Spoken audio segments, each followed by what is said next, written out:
ਰੋਜ਼ਾਨਾ ਲੋਕਨਾਥ ਟੀਵੀ ਦਾ special programme ਲੁਕਵਾਂ ਸੱਚ ਦੇਖ ਰਹੇ ਹੋ ਤੁਸੀਂ ਤੇ ਮੈਂ ਹਾਂ ਲਖਵਿੰਦਰ ਸਿੰਘ ਮਾਨ ਲੈ ਕੇ ਹਾਜ਼ਰ ਹਾਂ ਪੰਜਾਬ ਦੀ ਰਾਜਨੀਤੀ ਦੀਆਂ ਕੁਝ ਵਕਤੀਆਂ ਤੇ ਅਹਿਮ ਖਬਰਾਂ। ਸਭ ਤੋਂ ਪਹਿਲਾਂ ਗੱਲਬਾਤ ਕਰਾਂਗੇ ਭਗਵੰਤ ਸਿੰਘ ਮਾਨ ਦੀ। ਭਗਵੰਤ ਸਿੰਘ ਮਾਨ ਜਿਨ੍ਹਾਂ ਨੇ ਕਿ ਕੇਂਦਰ ਦੇ ਇੱਕ ਫੈਸਲੇ ਦਾ ਡਟਵਾਂ ਵਿਰੋਧ ਕੀਤਾ ਹੈ ਅਤੇ ਮੰਗ ਕੀਤੀ ਹੈ ਕਿ ਇਹ ਫੈਸਲਾ ਵਾਪਸ ਲਿਆ ਜਾਵੇ। ਆਖਰ ਉਹ ਕਿਹੜਾ ਫੈਸਲਾ ਜਿਸ ਦੇ ਉੱਪਰ ਕਿ ਭਗਵੰਤ ਸਿੰਘ ਮਾਨ केंद्र के खिलाफ खड़ते हुए नज़र आए ने, उस फैसले बारे गलबात करांगे। नाल ही नाल गलबात करांगे मंत्री दी सख्ती दी। मंत्री दी सख्ती जिहड़ी कि साबका सीएम चरणजीत सिंह चन्नी दे परिवार दे उपर भारी पैंदी नज़र आ रही है, जिस तो बाद हुण अस्तीफा देण दी नौबत आई है। आखिर किहड़े मंत्री वालों सख्ती की गई है ते आखिर अस्तीफा देना किहनूं पिया है ते क्यों देना पिया, इस बारे गलबात करांगे। गलबात करांगे सुनील जाखड़ दे ਤਿੱਖੇ ਤੇਵਰਾਂ ਦੀ, ਜਿਸ ਤੋਂ ਬਾਅਦ ਹੁਣ ਕਾਂਗਰਸ ਦੇ ਇੱਕ ਸੀਨੀਅਰ ਲੀਡਰ ਦੇ ਵੱਲੋਂ ਉਹਨਾਂ ਨੂੰ ਵੱਖਰੇ ਅੰਦਾਜ਼ ਦੇ ਵਿੱਚ ਜਵਾਬ ਦਿੱਤਾ ਗਿਆ। ਆਖਿਰ ਕਿਸ ਤਰ੍ਹਾਂ ਦਾ ਜਵਾਬ ਦਿੱਤਾ ਗਿਆ ਤੇ ਕਿਸ ਲੀਡਰ ਵੱਲੋਂ ਸੁਨੀਲ ਜਾਖੜ ਨੂੰ ਜਵਾਬ ਦਿੱਤਾ ਗਿਆ, ਉਸ ਜਵਾਬ ਦਾ ਵੀ ਵਿਸਥਾਰ ਦੇ ਨਾਲ ਚਰਚਾ ਕਰਾਂਗੇ। ਤੇ ਚਰਚਾ ਕਰਨ ਦੇ ਲਈ ਮੇਰੇ ਨਾਲ ਜੁੜੇ ਹੋਏ ਨੇ ਪ੍ਰੋਫੈਸਰ ਮਨਜੀਤ ਸਿੰਘ ਅਣਖੀ ਜੀ। ਸਭ ਤੋਂ ਪਹਿਲਾਂ ਸਵਾਗਤ ਕਰਦੇ ਹਾਂ ਅਣਖੀ ਜੀ, ਸਵਾਗਤ ਹੈ ਪ੍ਰੋਗਰਾਮ ਦੇ ਵਿੱਚ। ਬਹੁਤ ਬਹੁਤ ਸ਼ੁਕਰੀਆ ਲਖਵਿੰਦਰ ਜੀ। ਸੋ ਅਣਖੀ ਸਰ, ਅੱਜ ਭਗਵੰਤ ਸਿੰਘ ਮਾਨ ਜਿਹੜੇ ਕਿ ਕੇਂਦਰ ਦੇ ਇੱਕ ਫੈਸਲੇ ਦੇ ਖਿਲਾਫ ਵਰਦੇ ਹੋਏ ਨਜ਼ਰ ਆਏ ਨੇ ਕੇਂਦਰ ਦੇ ਉੱਪਰ, ਤੇ ਨਾਲ ਹੀ ਨਾਲ ਉਹਨਾਂ ਨੇ ਇਹ ਗੱਲ ਵੀ ਕਹੀ ਹੈ ਕੇਂਦਰ ਨੂੰ ਕਿ ਇਹ ਫੈਸਲਾ ਜਲਦੀ ਤੋਂ ਜਲਦੀ ਰੱਦ ਕਰ ਦਿੱਤਾ ਜਾਵੇ। ਕਿਹੜਾ ਉਹ ਫੈਸਲਾ ਜਿਸ ਨੂੰ ਲੈ ਕੇ ਤਿੱਖੇ ਤੇਵਰ ਭਗਵੰਤ ਸਿੰਘ ਮਾਨ ਦੇ ਕੇਂਦਰ ਖਿਲਾਫ ਦੇਖਣ ਨੂੰ ਮਿਲੇ ਨੇ, ਪੂਰਾ ਮਾਮਲਾ ਕੀ ਹੈ? ਲਖਵਿੰਦਰ ਜੀ, ਜਿਹੜਾ ਹਰਿਮੰਦਰ ਸਾਹਿਬ ਅੰਮ੍ਰਿਤਸਰ ਹੈ ਉਹ ਸਿੱਖਾਂ ਦਾ ਇੱਕ ਪਾਵਨ ਸਥਾਨ ਹੈਗਾ, ਜਿੱਥੇ ਦੁਨੀਆ ਭਰ ਦੇ ਜਿਹੜੇ ਸਿੱਖ ਨੇ ਉਹ ਆਣ ਕੇ ਸਿਜਦਾ ਕਰਦੇ ਨੇ। ਮੈਂ ਸਿੱਖ ਹੀ ਨਾ ਕਵਾਂ, ਸਮੁੱਚੇ ਨਾਨਕ ਨਾਮ ਲੇਵਾ ਸੰਗਤ ਦੇਸ਼ਾਂ ਵਿਦੇਸ਼ਾਂ ਤੋਂ ਹਰ ਧਰਮ ਦੀ ਸੰਗਤ ਜਿਹੜੀ ਆ ਉੱਥੇ ਆਣ ਕੇ ਮੱਥਾ ਟੇਕਦੀ ਆ, ਔਰ ਉੱਥੇ ਆਣ ਕੇ ਕਈ ਵਾਰ ਲੋਕ ਰਹਿੰਦੇ ਨੇ ਬਹੁਤ ਜ਼ਿਆਦਾ, ਜਿਹੜੇ ਦੂਰੋਂ ਦੇਸ਼ਾਂ ਵਿਦੇਸ਼ਾਂ ਜਾਂ ਭਾਰਤ ਦੇ ਦੂਜੇ ਕੋਨਿਆਂ ਤੋਂ ਆਉਂਦੇ ਨੇ। ਤੇ ਉਹਨਾਂ ਲੋਕਾਂ ਵਾਸਤੇ ਬਕਾਇਦਾ ਤੌਰ ਤੇ ਉੱਥੇ ਸਰਾਵਾਂ ਜਿਹੜੀਆਂ ਨੇ ਉਹ ਬਣੀਆਂ ਹੋਈਆਂ ਨੇ, ਤੇ ਸਰਾਵਾਂ ਦੇ ਵਿੱਚ ਜਿਹੜੇ ਯਾਤਰੀ ਆਉਂਦੇ ਨੇ ਉਹ ਇੱਕ ਥੋੜਾ ਜਿਹਾ ਅਸੀਂ ਕਹਿ ਸਕਦੇ ਕਿ ਜਿਹੜੀ ਸ਼੍ਰੋਮਣੀ ਗੁਰਦੁਆਰਾ ਪ੍ਰਬੰਧਕ ਕਮੇਟੀ ਵੱਲੋਂ ਉੱਥੇ ਰਹਿਣ ਵਾਸਤੇ ਜਿਹੜੀ ਫੀਸ ਨਿਰਧਾਰਿਤ ਕੀਤੀ ਗਈ ਆ, ਜੋ ਬਾਹਰੀ ਹੋਟਲ ਪ੍ਰਾਈਵੇਟ ਜਾਂ ਨਿੱਜੀ ਹੋਟਲਾਂ ਦੇ ਮੁਕਾਬਲੇ ਬਹੁਤ ਸੇਵਾ ਫਲ ਜਿਹੜਾ ਹੁੰਦਾ ਬਹੁਤ ਘੱਟ ਹੁੰਦਾ, ਉਹ ਨਿਰਧਾਰਿਤ ਕੀਤਾ ਗਿਆ ਹੁੰਦਾ ਕਿ ਜਿਹੜੀ ਸੰਗਤ ਜਿਹੜੀ ਆਉਂਦੀ ਆ ਉੱਥੇ ਆਣ ਕੇ ਉਹ ਰਸੀਦ ਕਟਾਉਂਦੀ ਆ, ਜੋ ਸੇਵਾ ਜੋ ਕਮਰੇ ਦਾ ਰੈਂਟ ਹੈ, ਤੇ 2 ਜਾਂ 4 ਦਿਨ ਸੰਗਤ ਰਹਿ ਕੇ ਜਿਹੜੇ ਦੇਸ਼ਾਂ ਵਿਦੇਸ਼ਾਂ ਤੋਂ ਲੋਕ ਆਉਂਦੇ ਨੇ ਤਾਂ ਉਹ ਆਣ ਕੇ ਭੁਗਤਾਨ ਕਰਦੇ ਤੇ ਉਹ ਚਲੇ ਜਾਂਦੇ ਨੇ। ਤਾਂ ਉਹ ਜਿਹੜੀ ਆਮਦਨ ਸ਼੍ਰੋਮਣੀ ਗੁਰਦੁਆਰਾ ਪ੍ਰਬੰਧਕ ਕਮੇਟੀ ਨੂੰ ਇਹਨਾਂ ਸਰਾਵਾਂ ਦੇ ਵਿੱਚ ਰਹਿਣ ਵਾਲੇ ਯਾਤਰੀਆਂ ਤੋਂ ਮਿਲਦੀ ਆ, ਉਹ ਫਿਰ ਜਿਹੜੀ ਅਸੀਂ ਕਹਿ ਸਕਦੇ ਕਿ ਜਿਹੜੀ ਆਮਦਨ ਹੈ ਉਹ ਆਮਦਨ ਨੂੰ ਵੱਖ-ਵੱਖ ਲੋਕ ਭਲਾਈ ਦੇ ਕੰਮਾਂ ਦੇ ਵਿੱਚ ਸ਼੍ਰੋਮਣੀ ਗੁਰਦੁਆਰਾ ਪ੍ਰਬੰਧਕ ਕਮੇਟੀ ਬੀਤੇ ਸਮੇਂ ਤੋਂ ਖਰਚਦੀ ਆਈ ਆ, ਔਰ ਹਮੇਸ਼ਾ ਇਸ ਤਰ੍ਹਾਂ ਹੀ ਹੁੰਦਾ ਆਇਆ। ਕਿਉਂਕਿ ਜਦੋਂ ਇਸ ਤਰ੍ਹਾਂ ਦਾ ਕੋਈ ਆਮਦਨ ਗੁਰੂ ਘਰ ਨੂੰ ਮਿਲਦੀ ਆ ਤਾਂ ਉਹ ਕਿਸੇ ਇੱਕ ਪਰਿਵਾਰ ਨੂੰ ਜਾਂ ਅਸੀਂ ਕਹਿ ਸਕਦੇ ਕਿ ਕਿਸੇ ਵਿਅਕਤੀ ਵਿਸ਼ੇਸ਼ ਵਾਸਤੇ ਨਹੀਂ, ਬਲਕਿ ਸਮੂਹ ਸਾਧ ਸੰਗਤ ਵਾਸਤੇ ਖਰਚੀ ਜਾਂਦੀ ਹੈ। ਅੱਜ ਤੱਕ ਜਿਹੜੀ ਉਹ ਆਮਦਨ ਹੈ ਸ਼੍ਰੋਮਣੀ ਗੁਰਦੁਆਰਾ ਪ੍ਰਬੰਧਕ ਕਮੇਟੀ ਨੂੰ ਉਹਨਾਂ ਸਰਾਵਾਂ ਤੋਂ ਰਹਿਣ ਵਾਲੇ ਯਾਤਰੂਆਂ ਤੋਂ ਜਿਹੜੀ ਮਿਲਦੀ ਰਹੀ ਆ, ਉਹਦੇ ਉੱਤੇ ਕਦੇ ਵੀ GST ਕੇਂਦਰ ਸਰਕਾਰ ਵੱਲੋਂ ਨਹੀਂ ਸੀ ਲਾਇਆ ਗਿਆ। ਹੁਣ ਕੇਂਦਰ ਸਰਕਾਰ ਨੇ ਉਸ ਆਮਦਨ ਨੂੰ ਸ਼੍ਰੋਮਣੀ ਗੁਰਦੁਆਰਾ ਪ੍ਰਬੰਧਕ ਕਮੇਟੀ ਦੀ ਇੱਕ ਉਸ ਆਮਦਨ ਦੇ ਰੂਪ 'ਚ ਵੇਖਿਆ ਜਿਹੜੀ ਇੱਕ ਸੰਸਥਾ ਨੂੰ ਉਹਨਾਂ ਜਿਹੜੇ ਨੇ ਸਰਾਵਾਂ ਤੋਂ ਜਿਹੜੀ ਹੋ ਰਹੀ ਆ, ਤੇ 12.5% ਉਹਨਾਂ ਨੇ GST ਜਿਹੜੀ ਆ ਉਹ ਲਗਾ ਦਿੱਤੀ ਹੈ। ਭਾਵ ਕਿ ਜਿੰਨਾ ਵੀ ਹੁਣ ਉਹ ਆਮਦਨ ਉਹਨਾਂ ਸਰਾਵਾਂ ਤੋਂ ਮਾਇਆ ਜਿਹੜੀ ਇਕੱਤਰ ਹੋਵੇਗੀ, ਉਸ ਦਾ ਜੋ ਵੀ GST ਬਣੇਗਾ, ਜੋ ਕਰੋੜਾਂ ਦੇ ਹਿਸਾਬ ਨਾਲ ਬਣੇਗਾ, ਉਹ ਜਿਹੜਾ ਕੇਂਦਰ ਸਰਕਾਰ ਨੂੰ ਜਿਹੜਾ ਅਦਾ ਕਰਨਾ ਪਏਗਾ। ਹੁਣ ਇਹ ਜਿਹੜਾ ਫੈਸਲਾ ਆ, ਇਸ ਫੈਸਲੇ ਦੇ ਨਾਲ ਜਿਹੜੇ ਸ਼੍ਰੋਮਣੀ ਅਕਾਲੀ ਦਲ ਨੂੰ ਕੁਦਰਤੀ ਤੌਰ ਤੇ ਤਾਂ ਕਿਉਂਕਿ ਉਹ ਜਿਹੜੀ ਸ਼੍ਰੋਮਣੀ ਗੁਰਦੁਆਰਾ ਪ੍ਰਬੰਧਕ ਕਮੇਟੀ ਆ ਉਹ ਸ਼੍ਰੋਮਣੀ ਅਕਾਲੀ ਦਲ ਬਾਦਲ ਦੇ ਦਿਨ ਉਹਨਾਂ ਦਾ ਤਿੱਖਾ ਪ੍ਰਤੀਕਰਮ ਆਇਆ, ਸ਼੍ਰੋਮਣੀ ਗੁਰਦੁਆਰਾ ਪ੍ਰਬੰਧਕ ਕਮੇਟੀ ਦਾ ਤਿੱਖਾ ਪ੍ਰਤੀਕਰਮ ਆਇਆ, ਤੇ ਉਹਦੇ ਨਾਲ ਹੀ ਨਾਲ ਭਗਵੰਤ ਸਿੰਘ ਮਾਨ ਜਿਹੜੇ ਨੇ ਪੰਜਾਬ ਦੇ ਮੁੱਖ ਮੰਤਰੀ, ਉਹਨਾਂ ਨੇ ਵੀ ਕੇਂਦਰ ਸਰਕਾਰ ਦੇ ਇਸ ਫੈਸਲੇ ਦੀ ਤਿੱਖੀ ਆਲੋਚਨਾ ਕੀਤੀ ਆ ਤੇ ਮੰਗ ਕੀਤੀ ਆ ਕਿ ਇਹ ਫੈਸਲਾ ਜਿਹੜਾ ਇਹ ਵਾਪਸ ਲਿਆ ਜਾਵੇ। ਕਿਉਂਕਿ ਆਪਣੇ ਲਖਵਿੰਦਰ ਜੀ, ਇਹ ਜਿਹੜਾ ਮਸਲਾ ਆ ਇਹ ਸਿੱਖਾਂ ਦੀਆਂ ਨਿਰੋਲ ਧਾਰਮਿਕ ਭਾਵਨਾਵਾਂ ਦੇ ਨਾਲ ਜੁੜਿਆ ਹੋਇਆ। ਇਹ ਹਾਲਾਂਕਿ ਇੱਕ ਦੂਜੇ ਪਾਸੇ ਸਥਿਤੀ ਦੀ ਤਰਾਸਦੀ ਇਹ ਵੀ ਆ ਕਿ ਲਖਵਿੰਦਰ ਜੀ, ਜਦੋਂ ਬੰਦਾ ਕੋਈ ਆਮ ਤੁਹਾਡੇ ਜਾਂ ਮੇਰੇ ਵਰਗਾ ਉੱਥੇ ਕਮਰਾ ਲੈਣ ਜਾਂਦਾ ਨਾ ਸਰਾਂ ਦੇ ਵਿੱਚ, ਜੀ ਤਾਂ ਉੱਥੇ ਕਮਰਾ ਦੇਣ ਲੱਗਿਆ ਜਿਹੜੇ ਉੱਥੋਂ ਦੇ ਪ੍ਰਬੰਧਕ ਨੇ ਉਹਨਾਂ ਦਾ ਰੁਖ ਢੰਗ ਵੀ ਨੋਟ ਜਿਹੜਾ ਉਹ ਕੀਤਾ ਜਾਣਾ ਚਾਹੀਦਾ। ਉਹਨਾਂ ਦਾ ਰੁਖ ਢੰਗ ਵੀ ਬਹੁਤ ਹੋਰ ਤਰੀਕੇ ਦਾ ਹੁੰਦਾ। ਉੱਥੇ ਵੀ ਕਮਰੇ ਜਿਹੜੇ ਨੇ ਕਿਸੇ ਐਸਜੀਪੀਸੀ ਮੈਂਬਰ ਦੀ ਸਿਫਾਰਿਸ਼ ਜਾਂ ਕਿਸੇ ਦੇ ਫੋਨ ਤੋਂ ਬਿਨਾਂ ਆਮ ਲੋਕ ਨੂੰ ਮਿਲਦੇ, ਆਮ ਜਨ ਸਧਾਰਨ ਨੂੰ ਮਿਲਦੇ ਨਹੀਂ ਆ। ਇਹਦੇ ਸੰਬੰਧੀ ਵੀ ਖਬਰਾਂ ਜਿਹੜੀਆਂ ਆਮ ਤੌਰ ਤੇ ਚੈਨਲਾਂ ਤੇ ਜਾਂ ਖਬਰਾਂ ਅਖਬਾਰਾਂ ਦੇ ਵਿੱਚ ਪ੍ਰਕਾਸ਼ਿਤ ਹੁੰਦੀਆਂ ਰਹੀਆਂ ਨੇ। ਖਾਸ ਤੌਰ ਤੇ ਤੁਹਾਨੂੰ ਹੋਵੇਗਾ ਕਿ ਜਦੋਂ ਕਿਸਾਨ ਅੰਦੋਲਨ ਦਿੱਲੀ ਦੀਆਂ ਬਰੂਹਾਂ ਤੇ ਚੱਲਦਾ ਪਿਆ ਸੀ ਤਾਂ ਉਸ ਵਕਤ ਵੀ ਫਤਿਹਗੜ੍ਹ ਸਾਹਿਬ ਦੇ ਕੁਝ ਗੁਰਦੁਆਰੇ ਸ਼੍ਰੋਮਣੀ ਗੁਰਦੁਆਰਾ ਪ੍ਰਬੰਧਕ ਕਮੇਟੀ ਦੇ ਅਧੀਨ ਨੇ, ਉਹਨਾਂ ਕਮਰਿਆਂ ਵਿੱਚ ਉਧਰੋਂ ਵਾਪਸ ਆਉਂਦੇ ਕਿਸਾਨਾਂ ਨੂੰ ਸ਼੍ਰੋਮਣੀ ਗੁਰਦੁਆਰਾ ਪ੍ਰਬੰਧਕ ਕਮੇਟੀ ਦੇ ਪ੍ਰਬੰਧਕਾਂ ਨੇ ਕਮਰੇ ਨਹੀਂ ਸੀ ਦਿੱਤੇ। ਚਲੋ ਉਹ ਇੱਕ ਵੱਖਰਾ ਮੁੱਦਾ। ਭਾਵ ਮੈਂ ਇਹ ਵੀ ਕਹਿਣਾ ਚਾਹੁੰਦਾ ਕਿ ਸ਼੍ਰੋਮਣੀ ਗੁਰਦੁਆਰਾ ਪ੍ਰਬੰਧਕ ਕਮੇਟੀ ਦੇ ਜਿਹੜੇ ਉਥੇ ਮੈਨੇਜਰ ਦੇ ਜਾਂ ਅਹੁਦੇਦਾਰ ਦੇ, ਉਹ ਵੀ ਥੋੜਾ ਜਿਹਾ ਇਸ ਮੁੱਦੇ ਤੇ ਮਾਫ ਦਾ ਕਮਰੇ ਦੇਣ ਦੇ ਵਿੱਚ ਵੀ ਬੜਾ ਕੁਝ ਕਾਲਾ ਮਾਲਾ ਜਿਹੜਾ ਉੱਥੇ ਕਰਦੇ ਰਹੇ ਆ ਜੀ। ਉਹ ਇੱਕ ਅਲੱਗ ਉਹਦੀ ਚਰਚਾ ਵੀ ਜਿਹੜੀ ਆ ਹਮੇਸ਼ਾ ਹੁੰਦੀ ਰਹੀ ਆ। ਪਰ ਹੁਣ ਕੇਂਦਰ ਸਰਕਾਰ ਨੇ ਜਿਹੜੀ ਉਹਦੇ ਉੱਤੇ ਜੀਐਸਟੀ ਲਾਤੀ ਆ, ਉਹਦੀ ਜਿੰਨੀ ਵੀ ਆਮਦਨ ਹੋਏਗੀ ਉਹਦਾ 12.5% ਜਿਹੜਾ ਕੇਂਦਰ ਸਰਕਾਰ ਨੂੰ ਜਾਵੇਗਾ, ਤਾਂ ਕੁਦਰਤੀ ਤੌਰ ਤੇ ਇਸ ਦੀ ਆਲੋਚਨਾ ਜਿਹੜੀ ਆ ਹੋਣੀ ਬਣਦੀ ਆ। ਕਿਉਂਕਿ ਜਿਸ ਤਰੀਕੇ ਨਾਲ ਮਰਜ਼ੀ ਕਹਿ ਲਓ, ਉਹ ਹੈ ਤਾਂ ਸਿੱਖਾਂ ਦੇ ਉਹਨਾਂ ਪਾਵਨ ਸਥਾਨਾਂ ਤੋਂ ਅਸੀਂ ਕਹਿ ਸਕਦੇ ਹਾਂ ਕਿ ਸੰਗਤ ਦੇ ਜੋ ਦਾਨ ਦਿੰਦੀ ਹੈ, ਦਾਨ ਦੇ ਰੂਪ ਚ ਇਕੱਤਰ ਕੀਤੀ ਮਾਇਆ, ਜਿਸ ਨੂੰ ਸ਼੍ਰੋਮਣੀ ਗੁਰਦੁਆਰਾ ਪ੍ਰਬੰਧਕ ਕਮੇਟੀ ਫਿਰ ਵੱਖ-ਵੱਖ ਜਦੋਂ ਦੇਸ਼ ਦੇ ਵਿੱਚ ਕਿਤੇ ਕੋਈ ਭਿਆਨਕ ਸਥਿਤੀਆਂ ਆਉਂਦੀਆਂ ਨੇ, ਕੋਈ ਕਾਲ ਜਾਂ ਹੜ੍ਹ ਹੂੜ ਦੀ ਸਥਿਤੀ ਆਉਂਦੀ ਆ, ਉੱਥੇ ਲੋਕ ਭਲਾਈ ਦੇ ਕੰਮਾਂ ਵਾਸਤੇ ਸ਼੍ਰੋਮਣੀ ਗੁਰਦੁਆਰਾ ਪ੍ਰਬੰਧਕ ਕਮੇਟੀ ਉਸ ਇਕੱਠੀ ਕੀਤੀ ਮਾਇਆ ਨੂੰ ਲੋਕਾਂ ਦੇ ਭਲੇ ਵਾਸਤੇ ਵਰਤਦੀ ਰਹੀ ਆ। ਤੇ ਇਸ ਤਰੀਕੇ ਦਾ ਦਾਅਵਾ ਵੀ ਹੁਣ ਸ਼੍ਰੋਮਣੀ ਗੁਰਦੁਆਰਾ ਪ੍ਰਬੰਧਕ ਕਮੇਟੀ ਦੇ ਜਿਹੜੇ ਬੁਲਾਰੇ ਨੇ ਉਹਨਾਂ ਨੇ ਕੀਤਾ। ਤਾਂ ਇਸ ਸਾਰੇ ਮੁੱਦੇ ਨੂੰ ਭਗਵੰਤ ਮਾਨ ਨੇ ਵੀ ਚੁੱਕਿਆ ਆ ਔਰ ਸ਼੍ਰੋਮਣੀ ਅਕਾਲੀ ਦਲ ਬਾਦਲ ਬੀਬੀ ਹਰਸਿਮਰਤ ਕੌਰ ਬਾਦਲ ਨੇ ਵੀ ਚੁੱਕਿਆ ਕਿ ਇਹ ਕੇਂਦਰ ਨੂੰ ਇਹ ਫੈਸਲਾ ਵਾਪਸ ਲੈਣਾ ਚਾਹੀਦਾ ਹੈ। ਤੁਹਾਨੂੰ ਯਾਦ ਹੋਵੇਗਾ ਕਿ ਇਸ ਤੋਂ ਪਹਿਲਾਂ ਵੀ ਜਿਹੜਾ ਲੰਗਰ ਖਰੀਦਣਾ ਸੀ ਜਾਂ ਲੰਗਰ ਦੀਆਂ ਜਿਹੜੀਆਂ ਰਸਤਾਂ ਸੀ, ਉਹਦੇ ਉੱਤੇ ਵੀ ਮੋਦੀ ਸਰਕਾਰ ਵੱਲੋਂ ਪਹਿਲਾਂ ਜੀਐਸਟੀ ਲਾਈ ਗਈ, ਫਿਰ ਉਸ ਤੋਂ ਜੀਐਸਟੀ ਤੋਂ ਛੋਟ ਜਿਹੜੀ ਆ ਉਹ ਦੇ ਦਿੱਤੀ ਗਈ ਸੀ।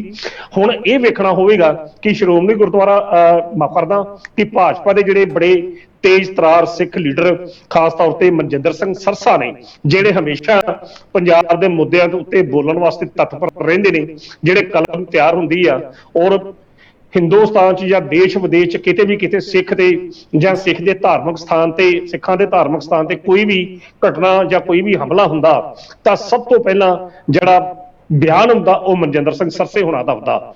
ਹੁਣ ਇਹ ਵੇਖਣਾ ਹੋਵੇਗਾ ਕਿ ਕੇਂਦਰ ਸਰਕਾਰ ਦੇ ਇਸ ਫੈਸਲੇ ਨੂੰ, ਜਿਸ ਪਾਰਟੀ ਦੇ ਉਹ ਆਪ ਇੱਕ ਅਹਿਮ ਕਾਰਕੁਨ ਨੇ ਤੇ ਜਿਹੜੇ ਉਸ ਪਾਰਟੀ ਨੂੰ ਆਪਣੀ ਹੁਣ ਮਾਂ ਪਾਰਟੀ ਬਣਦੇ ਆ, ਉਹਨਾਂ ਦਾ ਰੁਖ ਹੁਣ ਕੇਂਦਰ ਸਰਕਾਰ ਦੇ ਆਪਣੀ ਹੀ ਪਾਰਟੀ ਦੇ ਇਸ ਫੈਸਲੇ ਦੇ ਸੰਬੰਧ ਵਿੱਚ ਕੀ ਆਉਂਦਾ, ਉਹਦੇ ਉੱਤੇ ਵੀ ਨਜ਼ਰਾਂ ਟਿਕੀਆਂ ਰਹਿਣਗੀਆਂ। ਕਿਉਂਕਿ ਮਨਜਿੰਦਰ ਸਿੰਘ ਸਰਸਾ ਬੀਤੇ ਦੌਰ ਦੇ ਵਿੱਚ ਇਸ ਤਰ੍ਹਾਂ ਲੱਗਦਾ ਕਿ ਜਿਵੇਂ ਸਮੁੱਚੇ ਪੰਥ ਦਾ ਦਰਦੀ ਉਹਨਾਂ ਤੋਂ ਵੱਡਾ ਹੋਰ ਕੋਈ ਨਹੀਂ, ਕੋਈ ਹੋਰ ਵਿਅਕਤੀ ਨਹੀਂ ਜਿਹੜਾ ਸਿੱਖ ਧਰਮ ਜਾਂ ਪੰਥਕ ਮਸਲਿਆਂ ਦੇ ਪ੍ਰਤੀ ਗੰਭੀਰਤਾ ਨਾਲ ਆਪਣੀ ਸੁਰ ਅਲਾਪਦਾ ਹੋਵੇ। ਹੋਰ ਕੋਈ ਲੀਡਰ ਲੱਗਦਾ ਨਹੀਂ ਉਹਨਾਂ ਤੋਂ ਇਲਾਵਾ, ਜਿਸ ਤਰੀਕੇ ਨਾਲ ਉਹ ਬੀਤੇ ਦੌਰ 'ਚ ਉਹਨਾਂ ਨੇ ਆਪਣੇ ਆਪ ਨੂੰ ਪ੍ਰੈਜ਼ੈਂਟ ਕੀਤਾ। ਸੋ ਹੁਣ ਇਹ ਉਹਨਾਂ ਦੀ ਡਿਊਟੀ ਬਣਦੀ ਹੈ। ਭਗਵੰਤ ਮਾਨ ਨੇ ਤਾਂ ਬਤੌਰ ਪੰਜਾਬ ਦਾ ਕਸਟੋਡੀਅਨ ਆਪਣੀ ਫਰਜ਼ ਜਿਹੜਾ ਨਿਭਾਇਆ ਤੇ ਕੇਂਦਰ ਸਰਕਾਰ ਕੋਲ ਮੰਗ ਕੀਤੀ ਆ ਕਿ ਇਹ ਫੈਸਲਾ ਜਿਹੜਾ ਇਹ ਵਾਪਸ ਲਿਆ ਜਾਣਾ ਚਾਹੀਦਾ। ਹੁਣ ਜਿਹੜੇ ਭਾਜਪਾ ਦੇ ਵਿੱਚ ਜਿਹੜੇ ਸਿੱਖ ਲੀਡਰ ਜਾ ਰਹੇ ਆ, ਜਿਹੜੇ ਬੜੇ ਉੱਚੇ ਦਾਅਵੇ ਕਰ ਰਹੇ ਆ, ਹੁਣ ਉਹਨਾਂ ਦੇ ਰੋਲ, ਉਹਨਾਂ ਦੀ ਭੂਮਿਕਾ ਵੇਖਣੀ ਹੋਏਗੀ, ਖਾਸ ਤੌਰ ਤੇ ਮਨਜਿੰਦਰ ਸਿੰਘ ਸਰਸਾ ਵਰਗੇ ਬੰਦੇ ਦੀ, ਕਿ ਉਹਦੀ ਇਸ ਫੈਸਲੇ ਦੇ ਪ੍ਰਤੀ ਜਿਹੜਾ ਕੇਂਦਰ ਸਰਕਾਰ ਦਾ ਇਹ ਜਿਹੜਾ ਫੈਸਲਾ ਆਇਆ, ਇਸ ਦੇ ਪ੍ਰਤੀ ਉਸਦਾ ਕੀ ਪ੍ਰਤੀਕਰਮ ਆ, ਕਿਸ ਤਰੀਕੇ ਨਾਲ ਉਹ ਆਪਣਾ ਡਿਸੀਜਨ ਦਿੰਦਾ, ਇਹ ਵੇਖਣ ਵਾਲੀ ਗੱਲ ਹੋਵੇਗੀ। ਕਿ ਕੱਲ ਨੂੰ ਜੇਕਰ ਕੇਂਦਰ ਸਰਕਾਰ ਇਸ ਫੈਸਲੇ ਨੂੰ ਵਾਪਸ ਲੈਂਦੀ ਆ, ਫਿਰ ਮਨਜਿੰਦਰ ਸਿੰਘ ਸਰਸੇ ਹੁਣੀ ਜਾਂ ਹੋਰ ਆਉਣਗੇ ਕਿ ਅਸੀਂ ਇਹ ਫੈਸਲਾ ਜਿਹੜਾ ਵਾਪਸ ਕਰਾਇਆ, ਜੋ ਵੀ ਆ ਇਹਦੇ ਵਿੱਚ ਕ੍ਰੈਡਿਟ ਲੈਣ ਦੀ ਲੋੜ ਨਹੀਂ ਆ, ਕਿਉਂਕਿ ਇਹ ਸਿੱਖਾਂ ਦੇ ਨਾਲ ਧਾਰਮਿਕ ਮਸਲਿਆਂ ਨਾਲ ਜੁੜੀਆਂ ਉਹਨਾਂ ਸਰਾਵਾਂ ਨਾਲ ਜੁੜਿਆ ਆ ਕਿ ਜਿੱਥੇ ਸਿੱਖ ਸੰਗਤ ਜਾ ਕੇ ਰਹਿੰਦੀ ਆ, ਦੂਜੀ ਸੰਗਤ ਵੀ ਰਹਿੰਦੀ ਆ, ਤਾਂ ਉਹਦੇ ਉੱਤੇ ਮੈਂ ਨਹੀਂ ਸਮਝਦਾ ਕਿ ਕੇਂਦਰ ਸਰਕਾਰ ਨੂੰ ਇਹੋ ਜਿਹਾ ਜੀਐਸਟੀ ਲਾਉਣਾ ਚਾਹੀਦਾ ਆ। ਜੀਐਸਟੀ ਜਿਹੜਾ ਵਾਪਸ ਲੈਣਾ ਚਾਹੀਦਾ, ਇਹ ਆਪਣਾ ਵੀ ਇੱਕ ਕੇਂਦਰ ਸਰਕਾਰ ਨੂੰ ਜਿਹੜੀ ਸਲਾਹ ਆ। ਬਾਕੀ ਫੈਸਲਾ ਸਰਕਾਰਾਂ ਦੇ ਹੁੰਦੇ ਆ, ਉਹਨਾਂ ਨੇ ਵੇਖਣਾ ਕਿ ਇਸ ਸਾਰੇ ਮਸਲੇ ਨੂੰ ਉਹਨਾਂ ਨੇ ਕਿਵੇਂ ਲੈਣਾ। ਜੀ ਬਿਲਕੁਲ ਬਿਲਕੁਲ। ਤੇ ਦੂਸਰੇ ਪਾਸੇ ਆਪਾਂ ਭਗਵੰਤ ਸਿੰਘ ਮਾਨ ਦੀ ਸਰਕਾਰ ਦੀ ਗੱਲ ਕਰੀਏ, ਵਿਜੇ ਸਿੰਗਲਾ ਜੋ ਸਿਹਤ ਮੰਤਰੀ ਸੀ, ਕਰਪਸ਼ਨ ਦੇ ਮਾਮਲੇ ਦੇ ਵਿੱਚ ਬਰਖਾਸਤਗੀ ਹੋਈ ਸੀ। ਉਸ ਤੋਂ ਬਾਅਦ ਨਵੇਂ ਮੰਤਰੀ ਸਰਦਾਰ ਚੇਤਨ ਸਿੰਘ ਜੌੜਾ ਮਾਜਰਾ ਨੂੰ ਇੱਕ ਗੱਦੀ ਸੌਂਪੀ ਗਈ ਸੀ, ਇੱਕ ਕੁਰਸੀ ਸੌਂਪੀ ਗਈ ਸੀ, ਅਹੁਦਾ ਸੌਂਪਿਆ ਗਿਆ ਸੀ। ਲੇਕਿਨ ਜਦੋਂ ਤੋਂ ਉਹ ਸਿਹਤ ਮੰਤਰੀ ਬਣੇ ਨੇ, ਐਕਟਿਵ ਬੜੇ ਰਹੇ ਸੀ, ਲਗਾਤਾਰ ਚੈਕਿੰਗਾਂ ਦੇ ਚੱਕਰ ਦੇ ਵਿੱਚ ਸਖਤੀ ਜ਼ਿਆਦਾ ਕਰ ਬੈਠੇ। ਪਹਿਲਾਂ ਵਾਈਸ ਚਾਂਸਲਰ ਦਾ ਅਸਤੀਫਾ ਆਇਆ ਸੀਗਾ ਕਿਉਂਕਿ ਉਹਨਾਂ ਦੇ ਨਾਲ ਉਹ ਕਹਿ ਰਹੇ ਸੀ ਮੇਰੇ ਨਾਲ ਦੁਰਵਿਵਹਾਰ ਕੀਤਾ ਗਿਆ ਹੈ।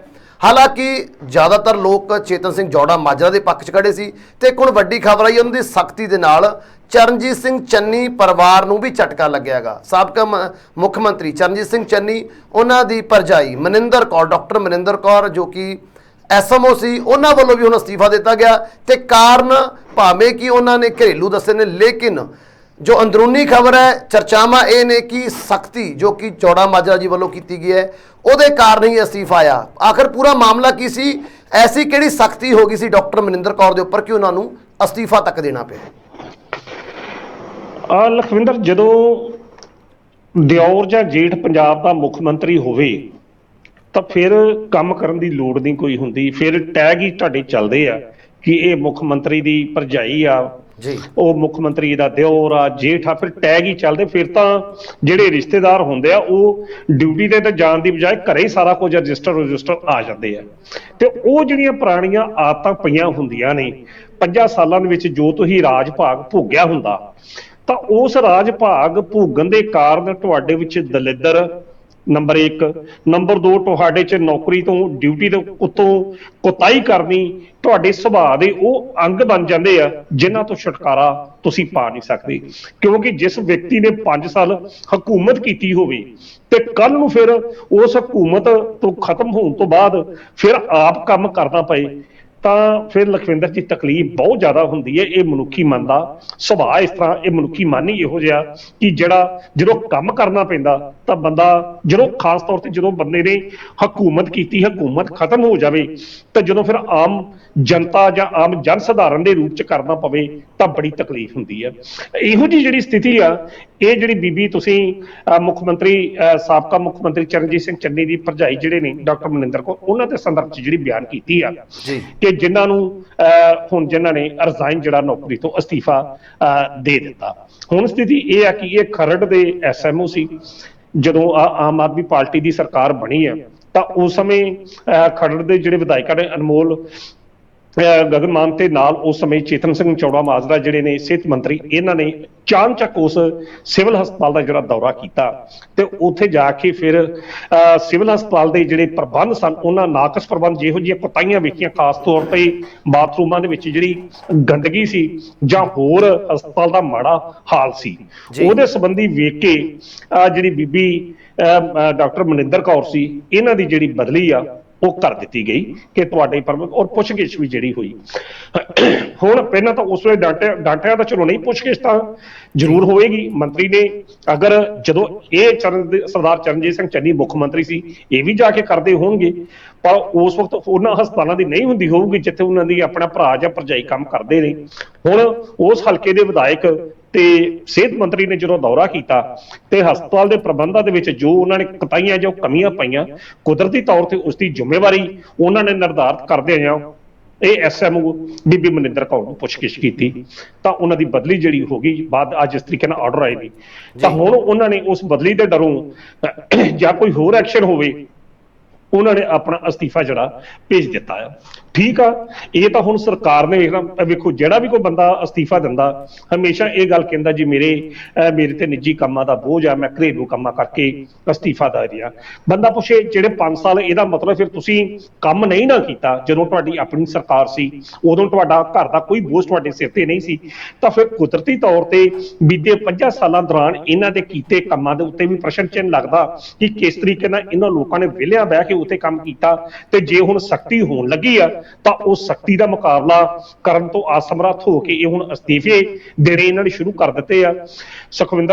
ਲਖਵਿੰਦਰ ਜੀ, ਮੈਨੂੰ ਯਾਦ ਆਉਂਦਾ ਕਿ ਪੰਜਾਬ ਦੇ ਵਿੱਚ ਇੱਕ ਵਾਰੀ ਸਰਦਾਰ ਪ੍ਰਤਾਪ ਸਿੰਘ ਕੈਰੋਂ ਪੰਜਾਬ ਦੇ ਮੁੱਖ ਮੰਤਰੀ ਸਨ ਤਾਂ ਉਦੋਂ ਕੈਰੋਂ ਸਾਹਿਬ ਦਾ ਰਾਜ ਸਰਕਾਰ ਦੀਆਂ ਗੱਲਾਂ ਅੱਜ ਵੀ ਚੱਲਦੀਆਂ ਨੇ ਤੇ ਕਹਿੰਦੇ ਨੇ ਕਿ ਉਸ ਕੈਰੋਂ ਦੇ ਰਾਜ ਜਦੋਂ ਮੁੱਖ ਮੰਤਰੀ ਸਨ ਤਾਂ ਉਸ ਸਮੇਂ ਪੰਜਾਬ ਦੇ ਪਟਵਾਰੀਆਂ ਨੇ ਇਸ ਤਰ੍ਹਾਂ ਹੜਤਾਲ ਕੀਤੀ ਸੀ ਜਾਂ ਅਸਤੀਫੇ ਦਿੱਤੇ ਸੀ ਅਸਤੀਫੇ ਦੀ ਹੜਤਾਲ ਕੀਤੀ ਸੀ, ਤਾਂ ਕੈਰੂ ਨੇ ਫਿਰ ਇੱਕ ਅਜਿਹਾ ਸਟੈਂਡ ਲਿਆ, ਉਹ ਜਿੰਨੇ ਵੀ ਬੰਦੇ ਸੀ ਪਟਵਾਰੀ ਜਿਹੜੇ, ਉਹ ਮੁੜ ਕੇ ਨੌਕਰੀ ਦੇ ਵਿੱਚ ਨਹੀਂ ਆਏ। ਤੇ ਉਸ ਤੋਂ ਬਾਅਦ ਕਦੇ ਪਟਵਾਰੀਆਂ ਨੇ ਹੜਤਾਲ ਕਰਨ ਦੀ ਕਦੀ ਹਿੰਮਤ ਜਿਹੜੀ ਆ ਉਹ ਨਹੀਂ ਕੀਤੀ।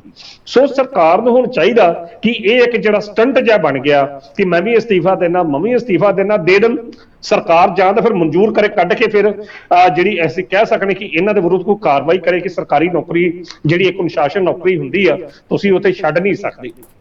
ਜੇ ਅਸਤੀਫੇ ਚਲੋ ਦੇਣੇ ਆ, ਇਹ ਬੰਦੇ ਤੇ ਨੌਕਰੀ ਕਰਦਾ ਨਾ ਕਰਦਾ ਵਿਅਕਤੀ ਦਾ ਹੱਕ ਆ, ਪਰ ਇਹ ਜਿਹੜਾ ਸਮਾਂ ਜਦੋਂ ਤੁਸੀਂ ਡਾਂਟਿਆ ਗਿਆ ਫਿਰ ਤੁਸੀਂ ਬਹਾਨਾ ਬਣਾ ਕੇ ਕਰਦੇ ਜੇ, ਇਸ ਦਾ ਭਾਵ ਠੀਕ ਆ ਕਿਸੇ ਮੁੱਦੇ ਤੇ ਸਰਕਾਰ ਦਾ ਮੰਤਰੀ ਔਰ ਦੂਜੇ ਪਾਸੇ ਉਸ MLA ਜਿਹੜਾ ਗਿਆ ਉਹ ਗਲਤ ਹੋ ਸਕਦਾ, ਪਰ ਦੂਜੇ ਪਾਸੇ ਪੰਜਾਬ ਦੇ ਵਿੱਚ ਕਿੰਨੇ ਹਸਪਤਾਲ ਨੇ, ਪੰਜਾਬ ਦੇ ਵਿੱਚ ਕਿੰਨੇ SMO ਨੇ, ਪੰਜਾਬ ਦੇ ਵਿੱਚ ਕਿੰਨੇ CMO ਨੇ, ਕੀ ਉਹ ਸਾਰਿਆਂ ਨੂੰ ਜਾ ਕੇ ਉਹ ਗੱਲ ਪੈਣ ਦੇ ਆ ਕਿ ਸਾਰਿਆਂ ਦੀ ਜਾ ਕੇ ਚੈਕਿੰਗ ਹੋਣ ਡਈ ਆ, ਜਾਂ ਸਾਰੇ ਹੀ ਅਸਤੀਫਾ ਦੇ ਰਹੇ ਆ? ਤਾਂ ਫਿਰ ਲਖਵਿੰਦਰ ਜੀ ਪ੍ਰਸ਼ਨ ਪੈਦਾ ਉਹ ਹੁੰਦਾ, ਅਸਤੀਫੇ ਤੇ ਨੌਕਰੀਆਂ ਕੇਵਲ ਉਹ ਲੋਕ ਛੱਡ ਰਹੇ ਨੇ ਜਿਹੜੇ ਬੀਤੇ ਦੌਰ 'ਚ ਬਿਲਕੁਲ ਵਿਹਲੀਆਂ ਬਹਿ ਕੇ ਜਿਨ੍ਹਾਂ ਨੇ ਖਾਧੀਆਂ ਜੀ ਤੇ ਜਿਨ੍ਹਾਂ ਨੇ ਆਪਣੇ ਉਸ ਕੰਮ ਨੂੰ ਕੰਮ ਨਹੀਂ ਸਮਝਿਆ ਬਲਕਿ ਇੱਕ ਐਸ਼ਪ੍ਰਸਤੀ ਦਾ ਸਾਧਨ ਸਮਝਿਆ। ਹੁਣ ਜਦੋਂ ਦੂਜੀ ਸਰਕਾਰ ਆਈ ਆ, ਇਹਨੇ ਸਖਤੀ ਕੀਤੀ ਆ, ਉਹ ਸਖਤੀ ਦਾ ਮੁਕਾਬਲਾ ਕਰਨ ਤੋਂ ਇਹ ਹੁਣ ਸਾਹਮਣਾ ਨਹੀਂ ਕਰ ਰਹੇ, ਤੇ ਉਹ ਪੁਰਾਣਿਆਂ ਜਿਹੜੇ ਹੱਡਾਂ 'ਚ ਜਿਆਦਾ ਦਲਿੱਦਰ ਬਹਿ ਗਿਆ ਉਹ ਬਾਹਰ ਨਹੀਂ ਜਾ ਰਿਹਾ। ਇਸ ਕਰਕੇ ਇਹਨਾਂ ਨੇ ਅਸਤੀਫੇ ਦੇਣ ਦੇ ਜਿਹੜਾ ਕੰਮ ਸ਼ੁਰੂ ਕਰ ਲਿਆ। ਇਹ ਗੱਲ ਸਰਕਾਰ ਨੂੰ ਵੇਖਣਾ ਕਿ ਹੁਣ ਸਰਕਾਰ ਕਿਹੋ ਜੀ ਕਾਰਜਕਾਰੀ ਇਹਨਾਂ ਵਿਅਕਤੀਆਂ ਦੇ ਵਿਰੁੱਧ ਕਰਦੀ ਆ ਕਿ ਜਿਹੜੇ ਲੋਕ ਆਪਣੇ ਕੰਮਕਾਜ ਤੋਂ ਡਰਦਿਆਂ ਹੀ ਅਸਤੀਫੇ ਦੇਈ ਜਾ ਰਹੇ ਆ। ਸੋ ਇਹਦੇ ਪ੍ਰਤੀ ਸਰਕਾਰ ਨੂੰ ਹੁਣ ਗੰਭੀਰ ਹੋ ਕੇ ਸਖਤ ਐਕਸ਼ਨ ਲੈਣ ਦੀ ਜਿਹੜੀ ਲੋੜ ਹੈਗੀ। ਬਿਲਕੁਲ ਜੀ ਬਿਲਕੁਲ। ਸੋ ਕਹਿ ਸਕਦੇ ਸਿਹਤ ਮੰਤਰੀ ਭਾਵੇਂ ਕਿ ਰਡਾਰ ਤੇ ਚੱਲ ਰਹੇ ਨੇਗੇ ਵਿਰੋਧੀਆਂ ਦੇ, ਲੇਕਿਨ ਜਿਸ ਤਰੀਕੇ ਦੇ ਨਾਲ ਉਹ ਕੰਮ ਕਰ ਰਹੇ ਨੇ, ਕੰਮ ਤੋਂ ਬਾਅਦ ਥੋੜੀ ਜਿਹੀ ਪਾਰਦਰਸ਼ਤਾ ਵਧੀਆ ਤੇ ਨਾਲ ਹੀ ਨਾਲ ਅਫਸਰਾਂ ਨੂੰ ਕੰਮ ਕਰਨ ਦੀ ਆਦਤ ਵੀ ਪੈਣ ਲੱਗ ਗਈ ਹੈ। ਤੇ ਜਿਹੜੇ ਜਿਵੇਂ ਤੁਸੀਂ ਕਿਹਾ ਵੀ ਨਹੀਂ ਕੰਮ ਕਰ ਸਕਦੇ ਸੀ, ਉਹ ਹੁਣ ਅਸਤੀਫੇ ਦੇਣੇ ਉਹਨਾਂ ਵੱਲੋਂ ਸ਼ੁਰੂ ਹੋ ਗਏ ਨੇ। ਸੋ ਗੱਲ ਹੁਣ ਆਪਾਂ ਕਰਾਂਗੇ ਜੀ ਕਾਂਗਰਸ ਦੇ ਉਹ ਲੀਡਰ ਜਿਹੜੇ ਕਾਂਗਰਸ ਨੂੰ ਛੱਡ ਕੇ ਭਾਜਪਾ ਚਲੇ ਗਏ ਸੀ, ਸੁਨੀਲ ਜਾਖੜ ਜੀ। ਭਾਵੇਂ ਟਾਈਮ ਹੋ ਚੁੱਕਿਆ ਉਹਨਾਂ ਨੂੰ ਭਾਜਪਾ 'ਚ ਗਿਆ ਨੂੰ, ਲੇਕਿਨ ਉਹ ਭਾਜਪਾ ਬਾਰੇ ਬਿਆਨ ਘੱਟ ਤੇ ਕਾਂਗਰਸ ਬਾਰੇ ਬਿਆਨ ਵੱਧ ਦਿੰਦੇ ਹੋਏ ਨਜ਼ਰ ਆਉਂਦੇ ਨੇ, ਤੇ ਬਿਆਨ ਵੀ ਬੜੇ ਤਿੱਖੇ ਹੁੰਦੇ ਨੇ, ਤੇਵਰ ਬੜੇ ਤਿੱਖੇ ਹੁੰਦੇ ਨੇ, ਜਿਨ੍ਹਾਂ ਤੋਂ ਬਾਅਦ ਹੁਣ ਕਾਂਗਰਸ ਦੇ ਇੱਕ ਸੀਨੀਅਰ ਲੀਡਰ ਦੇ ਵੱਲੋਂ ਉਹਨਾਂ ਨੂੰ ਇੱਕ ਜਵਾਬ ਦਿੱਤਾ ਗਿਆ, ਇੱਕ ਵੱਖਰੇ ਜਿਹੇ ਤਰੀਕੇ ਦੇ ਨਾਲ ਜਵਾਬ ਦਿੱਤਾ ਗਿਆ। ਪੂਰਾ ਮਾਮਲਾ ਕੀ ਸੀ, ਕੀ ਕਾਰਨ ਨੇ ਕਿ ਵਿਧਾਇਕ ਸਾਹਿਬ, ਸਾਬਕਾ ਵਿਧਾਇਕ ਨੂੰ ਉਹਨਾਂ ਦੇ ਇਹਨਾਂ ਸਾਰੇ ਤਿੱਖੇ ਤੇਵਰਾਂ ਦਾ ਵੱਖਰੇ ਜਿਹੇ ਅੰਦਾਜ਼ 'ਚ ਜਵਾਬ ਦੇਣਾ ਪਿਆ? ਪੂਰਾ ਮਾਮਲਾ ਕੀ ਸੀ? ਜਾਖੜ ਸਾਹਿਬ ਆਖਰ ਬੋਲ ਕੀ ਰਹੇ ਨੇਗੇ? ਲਖਵਿੰਦਰ ਜੀ, ਜਿਹੜੇ ਸੁਨੀਲ ਜਾਖੜ ਨੇ ਪੰਜਾਬ ਦੇ ਸੀਨੀਅਰ ਕਾਂਗਰਸੀ ਨੇਤਾ ਨੇ ਜੀ, ਔਰ ਸੀਨੀਅਰ ਕਾਂਗਰਸੀ ਨੇਤਾ ਹੀ ਨਾ ਕਹੀਏ, ਇੱਕ ਟਕਸਾਲੀ ਕਾਂਗਰਸੀ ਨੇਤਾ ਨੇ। ਉਹਨਾਂ ਦਾ ਫਾਦਰ, ਉਹਨਾਂ ਦੇ ਦਾਦਾ ਕਾਂਗਰਸ ਪਾਰਟੀ ਦੇ ਸਿਪਾਹ ਸਲਾਰ ਰਹੇ ਨੇ ਤੇ ਬੜੇ ਉੱਚੀਆਂ ਪਦਵੀਆਂ ਤੇ ਉਹਨਾਂ ਨੇ ਕੰਮ ਕੀਤਾ। ਉਹਨਾਂ ਦੇ ਫਾਦਰ ਜਿਹੜੇ ਸਨ ਬਲਰਾਮ ਜਾਖੜ ਗਵਰਨਰ ਰਹੇ ਨੇ ਪੰਜਾਬ, ਕੇਂਦਰ ਦੇ ਵਿੱਚ ਮੰਤਰੀ ਰਹੇ ਨੇ। ਉਸ ਤੋਂ ਇਲਾਵਾ ਉਹਨਾਂ ਦਾ ਭਰਾ ਖੁਦ ਸੁਨੀਲ ਜਾਖੜ MP, ਵਿਰੋਧੀ ਧਿਰ ਦੇ ਨੇਤਾ, ਪੰਜਾਬ ਕਾਂਗਰਸ ਦੇ ਪ੍ਰਧਾਨ, ਵਿਧਾਇਕ, ਬਹੁਤ ਕੁਝ ਦੇ ਨੇ। ਤੇ ਕਾਂਗਰਸ ਪਾਰਟੀ ਦੇ ਨਾਲ ਉਹਨਾਂ ਦਾ ਜਿਹੜਾ ਮੋਹ ਆ ਉਹ ਬਹੁਤ ਰਿਹਾ। ਪਰ ਜਿਸ ਤਰੀਕੇ ਨਾਲ ਕਾਂਗਰਸ ਪਾਰਟੀ ਨੇ ਅਖੀਰਲੇ ਸਮੇਂ 'ਚ ਉਹਨਾਂ ਨੂੰ ਜਲੀਲ ਕਰਕੇ ਬਾਹਰ ਦਾ ਰਸਤਾ ਵਿਖਾਇਆ, ਉਸ ਜਲਾਲਤ ਨੂੰ ਉਹ ਭੁੱਲ ਨਹੀਂ ਸਕੇ ਤੇ ਉਹਨਾਂ ਨੇ ਕਾਂਗਰਸ ਪਾਰਟੀ ਨੂੰ ਅਲਵਿਦਾ ਕਹਿ ਕੇ ਭਾਰਤੀ ਜਨਤਾ ਪਾਰਟੀ ਨੂੰ ਜੁਆਇਨ ਕਰ ਲਿਆ। ਹੁਣ ਉਹਨਾਂ ਦੀ ਇੱਕ ਇੰਟਰਵਿਊ ਕੱਲ ਕੁਝ ਨਿੱਜੀ ਚੈਨਲਾਂ ਤੇ ਪ੍ਰਸਾਰਿਤ ਹੋਈ, ਜਿਹਦੇ ਵਿੱਚ ਉਹਨਾਂ ਨੇ ਕਾਂਗਰਸ ਦੀ ਸਥਿਤੀ ਦਾ ਵਰਣਨ ਕੀਤਾ ਤੇ ਨਾਲ ਹੀ ਨਾਲ ਸ਼੍ਰੋਮਣੀ ਅਕਾਲੀ ਦਲ ਬਾਦਲ ਦੀ ਸਥਿਤੀ ਨੂੰ ਵੀ ਪੇਸ਼ ਕੀਤਾ।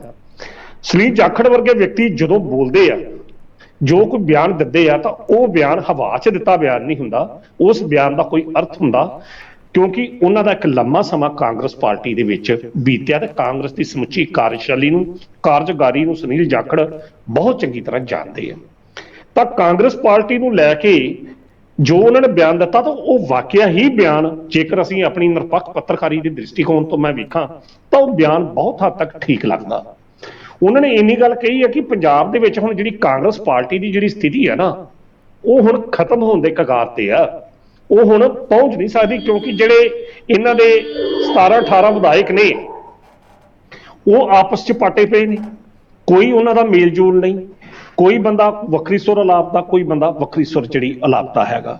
ਤਾਂ ਉਹ ਸਾਰੀ ਸਥਿਤੀ ਦੇ ਸੰਬੰਧ ਦੇ ਵਿੱਚ ਇਹਨਾਂ ਕਾਂਗਰਸ ਪਾਰਟੀ ਦਾ ਜਿਹੜਾ ਭਵਿੱਖ ਆ ਉਹ ਡਾਮਾਡੋਲ ਆ, ਜਦੋਂ ਕਿ ਦੂਜੇ ਪਾਸੇ ਜਿਹੜੀ ਸ਼੍ਰੋਮਣੀ ਅਕਾਲੀ ਦਲ ਆ, ਉਹਨਾਂ ਨੇ ਇੰਨੀ ਗੱਲ ਕਹੀ ਕਿ ਸ਼੍ਰੋਮਣੀ ਅਕਾਲੀ ਦਲ 5 ਸਾਲਾਂ ਨੂੰ 7 ਸਾਲਾਂ ਨੂੰ ਦੁਬਾਰਾ ਪੁਨਰ ਸੁਰਜੀਤ ਹੋ ਸਕਦਾ, ਪਰ ਜਿਹੜਾ ਕਾਂਗਰਸ ਆ ਉਸ ਦੀ ਸਥਿਤੀ ਇਸ ਤਰ੍ਹਾਂ ਦੀ ਨਹੀਂ ਆ, ਕਿਉਂਕਿ ਕਾਂਗਰਸ ਸ਼ਾਇਦ ਨਾ ਇਸ ਤਰ੍ਹਾਂ ਕਰ ਸਕੇ। ਉਹਨਾਂ ਨੇ ਇਹ ਕੰਪੈਰੀਟਿਵ ਕੀਤਾ ਕਿ ਸ਼੍ਰੋਮਣੀ ਅਕਾਲੀ ਦਲ ਨੂੰ ਲੋਕ ਅੱਜ ਵੀ ਪਿਆਰ ਕਰਦੇ ਆ, ਤੇ ਜੇ ਲੋਕ ਨਫ਼ਰਤ ਕਰਦੇ ਨੇ ਤਾਂ ਉਹ ਸੁਖਬੀਰ ਬਾਦਲ ਜਾਂ ਬਾਦਲ ਪਰਿਵਾਰ ਨਾਲ ਕਰਦੇ ਆ। ਉਹਨਾਂ ਨੇ ਬੜਾ ਵਧੀਆ ਹਰ ਸਥਿਤੀ ਦਾ ਵਿਸ਼ਲੇਸ਼ਣ ਕੀਤਾ, ਤੇ ਕਾਂਗਰਸ ਦਾ ਵਿਸ਼ਲੇਸ਼ਣ ਕਰਦੇ ਇਹ ਗੱਲ ਕਹੀ ਕਿ ਇਹ ਦੋ ਬੰਦੇ ਰਹਿ ਗਏ ਨੇ, ਰਾਜਾ ਵੜਿੰਗਿਆ, ਬਾਕੀ ਕੁਝ ਬੋਲਦਾ, ਕੋਈ ਕੁਝ ਬੋਲਦਾ, ਕੋਈ ਕੁਝ ਬੋਲਦਾ। ਤਾਂ ਇਹਨਾਂ ਸਥਿਤੀਆਂ ਤੋਂ ਤੰਗ ਆਣ ਕੇ ਜੋ ਉਹਨਾਂ ਨੇ ਸਥਿਤੀ ਬਿਆਨ ਕੀਤੀ, ਖਾਸ ਤੌਰ ਤੇ ਸੁਨੀਲ ਜਾਖੜ ਨੇ ਆਪਣੇ ਉਸ ਵੀਡੀਓ ਬਿਆਨ 'ਚ, ਤਾਂ ਹਰਮਿੰਦਰ ਸਿੰਘ ਗਿੱਲ ਨੇ ਉਹਦੇ ਉੱਤੇ ਤੰਜ ਕੱਸਿਆ ਕਿ ਤੁਸੀਂ ਇੰਨੇ ਪੁਰਾਣੇ ਕਾਂਗਰਸੀ ਜੇ, ਠੀਕ ਆ ਤੁਸੀਂ ਭਾਜਪਾ ਦਾ ਗੁਣ ਗਾਓ, ਭਾਜਪਾ ਦੇ ਅੰਗਤ, ਪਰ ਤੁਹਾਨੂੰ ਉਸ ਕਾਂਗਰਸ ਪਾਰਟੀ ਦੇ ਖਿਲਾਫ ਨਹੀਂ ਬੋਲਣਾ ਚਾਹੀਦਾ ਕਿ ਜਿਸ ਕਾਂਗਰਸ ਪਾਰਟੀ ਨੇ ਤੁਹਾਨੂੰ ਇੰਨਾ ਜਿਹੜਾ ਮਾਣ, ਇੰਨਾ ਸਤਿਕਾਰ ਦਿੱਤਾ। ਇਹ ਹਰਮਿੰਦਰ ਸਿੰਘ ਗਿੱਲ ਜਿਹੜੇ ਸਾਬਕਾ ਵਿਧਾਇਕ ਤਨਤਾ ਪੱਟੀ ਤੋਂ ਨੇ, ਉਹਨਾਂ ਦਾ ਸਟੇਟਮੈਂਟ ਸੀ। ਹੁਣ ਲਖਵਿੰਦਰ ਜੀ, ਗੱਲ ਇਹ ਆ ਕਿ ਸੁਨੀਲ ਜਾਖੜ ਵਰਗਾ ਬੰਦਾ ਜੇਕਰ ਕਾਂਗਰਸ ਦੀ ਸਥਿਤੀ ਨੂੰ ਬਿਆਨ ਕਰਦਾ, ਤਾਂ ਕਾਂਗਰਸ ਦੀ ਸਥਿਤੀ ਤੋਂ ਨਾ ਤੁਸੀਂ ਅਣਭੇਜੇ ਜੇ, ਨਾ ਮੈਂ ਅਣਭੇਜਾਂ, ਨਾ ਕੋਈ ਹੋਰ ਆ। ਪੰਜਾਬ ਦੇ ਵਿੱਚ ਕਾਂਗਰਸ ਵੀ ਆਪਣੇ ਹੁਣ ਅੰਤਮ ਸਾਹਾਂ ਤੇ, ਪੰਜਾਬ 'ਚ ਹੀ ਕਿਉਂ ਸਮੁੱਚੇ ਦੇਸ਼ ਅੰਦਰ ਹੀ ਤੁਸੀਂ ਕਾਂਗਰਸ ਦੀ ਸਥਿਤੀ ਜਿਹੜੀ ਹੈ ਦਿਨ ਬ ਦਿਨ ਪਤਲੀ ਹੁੰਦੀ ਜਾ ਰਹੀ ਹੈ। ਪੰਜਾਬ ਦੇ ਜਿਹੜੇ 17-18 ਵਿਧਾਇਕ ਨੇ, ਇਹਨਾਂ 17-18 ਵਿਧਾਇਕਾਂ ਦੀ ਸੋਰੀ ਆਪਸ ਦੇ ਵਿੱਚ ਨਹੀਂ ਮਿਲਦੀ, ਕੋਈ ਕਿਸੇ ਪਾਸੇ ਜਾਂਦਾ, ਕੋਈ ਕਿਸੇ ਪਾਸੇ ਜਾਂਦਾ। ਰਾਜੇ ਵੜਿੰਗ ਹੁਣਾਂ ਦੀ ਇਹ ਸਥਿਤੀ ਹੈ ਕਿ ਮੈਂ ਘੱਟ ਤੋਂ ਘੱਟ ਅਜਿਹੇ ਬਿਆਨ ਦਾ ਮੈਂ ਸਾਰਿਆਂ ਵਿੱਚ ਛਾਇਆ ਰਵਾਂ, ਦੂਜੇ ਪਾਸੇ ਸੁਖਪਾਲ ਸਿੰਘ ਖਹਿਰਾ ਆਪਣੀ ਡਫਲੀ ਵਜਾਈ ਜਾਂਦਾ, ਉਹ ਹਰ ਮੁੱਦੇ ਦੇ ਉੱਤੇ ਭਗਵੰਤ ਮਾਨ ਨੂੰ ਉਹਨੇ ਟਾਰਗੇਟ ਕਰਨਾ। ਉਹਨੇ ਜਾਂ ਪਾਰਟੀ ਦੇ ਸੰਬੰਧੀ ਮੇਰਾ ਨਹੀਂ ਖਿਆਲ ਅੱਜ ਤੱਕ ਕਾਂਗਰਸ ਦੀ ਉੱਪਰ ਚੁੱਕਣ ਵਾਸਤੇ ਉਹਨੇ ਕੋਈ ਬਿਆਨ ਦਿੱਤਾ ਹੋਵੇ। ਤਾਂ ਜੇਕਰ ਦੂਜੇ ਪਾਸੇ ਸੁਨੀਲ ਜਾਖੜ ਵਰਗੇ ਬੰਦੇ ਜਿਹੜੇ ਕਾਂਗਰਸ ਦੇ ਪੁਰਾਣੇ ਟਕਸਾਲੀ ਨੇਤਾ ਰਹਿ ਚੁੱਕੇ ਨੇ, ਤਾਂ ਜੇਕਰ ਉਹ ਇਹ ਅਜਿਹਾ ਬਿਆਨ ਦਿੰਦੇ, ਤੇ ਹਰਮਿੰਦਰ ਸਿੰਘ ਗਿੱਲ ਨੂੰ ਇਹ ਚਾਹੀਦਾ ਕਿ ਇਸ ਬਿਆਨ ਨੂੰ ਸੁਣ ਕੇ ਘੱਟ ਤੋਂ ਘੱਟ ਸੁਨੀਲ ਜਾਖੜ ਨੂੰ ਜਵਾਬ ਦੇਣ ਦੀ ਬਜਾਏ ਕਾਂਗਰਸ ਪਾਰਟੀ ਦੀ ਸਥਿਤੀ ਦੇ ਸੁਧਾਰ ਬਾਰੇ ਕੋਈ ਸੋਚਣਾ ਚਾਹੀਦਾ। ਹੁਣ ਮੇਰਾ ਖਿਆਲ ਉਹਨਾਂ ਨੂੰ ਵੀ ਬੁਲਾਰਾ ਜਿਹੜਾ ਚੁਣਿਆ ਗਿਆ, ਜਿਹੜਾ ਪੰਜਾਬ ਕਾਂਗਰਸ ਦੇ 22 ਬੁਲਾਰੇ ਜਿਹੜੇ ਨਿਯੁਕਤ ਕੀਤੇ ਨੇ, ਉਹਨਾਂ ਵਿੱਚ ਮੇਰਾ ਖਿਆਲ ਹਰਮਿੰਦਰ ਸਿੰਘ ਗਿੱਲ ਦਾ ਨਾਮ ਵੀ ਹੈ। ਤਾਂ ਹਰਮਿੰਦਰ ਸਿੰਘ ਗਿੱਲ ਨੂੰ ਚਾਹੀਦਾ ਕਿ ਜੇ ਕੋਈ ਤੁਹਾਡੀ ਪਾਰਟੀ ਦੀ ਆਲੋਚਨਾ ਕਰਦਾ, ਤਾਂ ਘੱਟ ਤੋਂ ਘੱਟ ਉਸ ਆਲੋਚਨਾ ਨੂੰ ਸੁਣ ਕੇ ਆਪਣੀ ਸੋਚ ਨੂੰ ਉਸਾਰੂ ਕਰੋ, ਤਾਂ ਜੋ ਪਾਰਟੀ ਦਾ ਕੋਈ ਭਲਾ ਹੋ ਸਕੇ। ਬਲਕਿ ਉਲਟਾ ਹੀ ਕਹਿ ਦੇਣਾ ਕਿ ਤੁਸੀਂ ਕਿਉਂ ਬੋਲਦੇ ਜੀ, ਕਿਉਂਕਿ ਹਰ ਬੰਦੇ ਨੂੰ ਬੋਲਣ ਦਾ ਹੱਕ ਆ। ਉਹਨੇ ਸੁਖਬੀਰ ਸਿੰਘ ਬਾਦਲ ਦੀ ਆਲੋਚਨਾ ਕਰਦਿਆਂ ਕਿਹਾ ਕਿ ਜਿਹੜੀ ਸੁਖਬੀਰ ਸਿੰਘ ਬਾਦਲ ਦੀ ਇਸ ਵੇਲੇ ਅਕਾਲੀ ਦਲ ਆ, ਬੰਟੀ ਤੇ ਉਹ ਰੋਮਾਣਾ ਜਿਹੜਾ ਸੀ, ਬੰਟੀ ਰੋਮਾਣਾ, ਤੇ ਇੱਕ ਨਾਮ ਉਹਨਾਂ ਨੇ ਹੋਰ ਲਿਆ ਕਿ ਉਹਨਾਂ ਦੇ ਅੰਤਰਗਤ ਹੀ ਅਕਾਲੀ ਦਲ ਸਿਮਟ ਕੇ ਰਹਿ ਗਿਆ। ਕਿ ਜਦੋਂ ਕਿ ਪ੍ਰਕਾਸ਼ ਸਿੰਘ ਬਾਦਲ ਜਦੋਂ ਪੰਜਾਬ ਦੇ ਮੁੱਖ ਮੰਤਰੀ ਹੁੰਦੇ ਸਨ ਜਾਂ ਸ਼੍ਰੋਮਣੀ ਅਕਾਲੀ ਦਲ ਦੇ ਪ੍ਰਧਾਨ ਸੀ, ਕਿਤੇ ਕੋਈ ਢੀਂਡਸਾ, ਸੁਖਦੇਵ ਸਿੰਘ ਢੀਂਡਸਾ, ਰਣਜੀਤ ਸਿੰਘ ਬ੍ਰਹਮਪੁਰਾ, ਸੇਵਾ ਸਿੰਘ ਸੇਖਵਾਂ ਵਰਗੇ ਬੰਦੇ ਜਿਹੜੇ ਉਹਨਾਂ ਦੇ ਆਲੇ ਦੁਆਲੇ ਬੈਠੇ ਹੁੰਦੇ ਸਨ। ਤੇ ਕਹਿੰਦੇ ਅੱਜ ਕੱਲ ਕੌਣ ਆ, ਅੱਜ ਕੱਲ ਸੁਖਬੀਰ ਬਾਦਲ ਦੇ ਪਿੱਛੇ ਜਿਹੜੀ ਗੱਡੀ ਆ ਉਹ ਇੱਕ ਬੰਟੀ ਦੀ ਹੈ, ਤੇ ਇੱਕ ਨਾਮ ਉਹਨਾਂ ਨੇ ਹੋਰ ਲਿਆ ਰੋਜ਼ੀ ਦਾ, ਹਾਂ ਰੋਜ਼ੀ ਜਾਂ ਬੰਟੀ ਦਾ ਨਾਮ ਲਿਆ। ਕਹਿੰਦਾ ਇਹੋ ਜਿਹਾ ਅਕਾਲੀ ਦਲ ਦਾ ਤਾਂ ਭਵਿੱਖ ਜਿਹੜਾ ਬੇੜਾ ਗਰਕ ਹੋਇਆ। ਉਹਨਾਂ ਨੇ ਇਹ ਗੱਲ ਕਹੀ ਕਿ ਅਕਾਲੀ ਦਲ ਜਿਹੜਾ ਆ ਇੱਕ ਪੰਥਕ ਪਾਰਟੀ ਆ, ਅੱਜ ਨਹੀਂ 250 ਸਾਲਾਂ ਨੂੰ ਉੱਠ ਜਾਏਗੀ। ਲੋਕ ਤੱਕੜੀ ਨੂੰ ਵੋਟ ਪੰਥ ਦੇ ਨਿਸ਼ਾਨ ਤੇ ਰੂਪ ਚ ਮੰਨਦੇ ਵੋਟਾਂ ਪਾਉਂਦੇ ਨੇ। ਤੇ ਕਾਂਗਰਸ ਦਾ ਕੰਪੈਰੀਟਿਵ ਹੈ ਕਿ ਕਾਂਗਰਸ ਦੀ ਜਿਹੜੀ ਸਥਿਤੀ ਹੈ ਦਿਨ ਦਿਨ ਹੋਰ ਮਾੜੀ ਹੁੰਦੀ ਜਾਣੀ। ਕਹਿੰਦਾ ਤੁਸੀਂ ਦੇਖ ਲਿਓ ਕਿ 24 ਦੇ ਵਿੱਚ ਕਾਂਗਰਸ ਦਾ ਕੀ ਹਾਲ ਹੁੰਦਾ। ਇਹ ਸੁਨੀਲ ਜਾਖੜ ਨੇ ਐਨਾਲਿਸਿਸ ਕਰਕੇ ਬਿਆਨ ਕੀਤਾ। ਸੋ ਹਰਮਿੰਦਰ ਸਿੰਘ ਗਿੱਲ ਨੂੰ ਇਹ ਚਾਹੀਦਾ ਕਿ ਇਹਨਾਂ ਸਥਿਤੀਆਂ ਸੁਨੀਲ ਜਾਖੜ ਦੇ ਇਹਨਾਂ ਬਿਆਨਾਂ ਨੂੰ ਇੱਕ ਅਸਾਰੂ ਬਿਆਨ ਵਜੋਂ ਲੈ ਕੇ ਆਪਣੀ ਪਾਰਟੀ ਦੇ ਭਲੇ ਵਾਸਤੇ ਗੱਲ ਕਰੇ, ਕਿ ਨਾ ਕਿ ਆਲੋਚਨਾ ਵਾਸਤੇ। ਜੀ ਬਿਲਕੁਲ ਬਿਲਕੁਲ ਸਰ, ਪਰ ਜਿਸ ਤਰੀਕੇ ਨਾਲ ਵੀ ਕਿਵੇਂ ਹੁਣ ਬੁਲਾਰੇ, ਜਿਵੇਂ ਤੁਸੀਂ ਕਿਹਾ ਬੁਲਾਰੇ ਉਹ ਚੁਣੇ ਗਏ ਨੇ, ਚਲੋ ਉਹਨਾਂ ਨੇ ਆਪਣਾ ਫਰਜ਼ ਨਿਭਾਇਆ, ਭਾਵੇਂ ਕਿ ਸੀਨੀਅਰ ਲੀਡਰ ਹੋਣ ਦੇ ਨਾਤੇ, ਕਿਉਂਕਿ ਇਸ ਸਮੇਂ ਉਹ ਕਾਂਗਰਸ ਸੀਨੀਅਰ ਲੀਡਰ ਰਹੇ ਨੇ, ਉਹਨਾਂ ਨੇ ਥੋੜੀ ਇੱਜ਼ਤ ਦਿੰਦੇ ਹੋਏ ਇੱਕ ਅਪੀਲ ਦੀ ਤਰ੍ਹਾਂ ਹੀ ਉਹਨਾਂ ਨੂੰ ਜੋ ਜਵਾਬ ਦਿੱਤਾ ਗਾ। ਸੁਣ ਕੇ ਸਰ ਤੁਸੀਂ ਗੱਲਬਾਤ ਕਰਨ ਲਈ ਸਾਡੇ ਨਾਲ ਜੁੜੇ, ਉਹਦੇ ਲਈ ਤੁਹਾਡਾ ਬਹੁਤ ਬਹੁਤ ਧੰਨਵਾਦ। ਬਹੁਤ ਬਹੁਤ ਸ਼ੁਕਰੀਆ ਲਖਵਿੰਦਰ ਜੀ। ਸੋ ਇਹ ਸਨ ਪ੍ਰੋਫੈਸਰ ਮਨਜੀਤ ਸਿੰਘ ਅਣਖੀ ਜੀ, ਜਿਨ੍ਹਾਂ ਦੇ ਵੱਲੋਂ ਅੱਜ ਦੀਆਂ ਐਨ ਖਬਰਾਂ ਦੇ ਉੱਪਰ ਵਿਸਥਾਰ ਦੇ ਨਾਲ ਚਰਚਾ ਕੀਤੀ ਗਈ ਹੈ। ਤੁਹਾਨੂੰ ਇਹ ਚਰਚਾ ਕਿਵੇਂ ਲੱਗੀ ਕਮੈਂਟ ਕਰਕੇ ਜ਼ਰੂਰ ਦੱਸਿਓ। ਅਗਲੇ ਪ੍ਰੋਗਰਾਮ ਵਿੱਚ ਫਿਰ ਤੋਂ ਹੋਏਗੀ ਮੁਲਾਕਾਤ, ਉਦੋਂ ਤੱਕ ਦਿਓ ਇਜਾਜ਼ਤ। ਧੰਨਵਾਦ।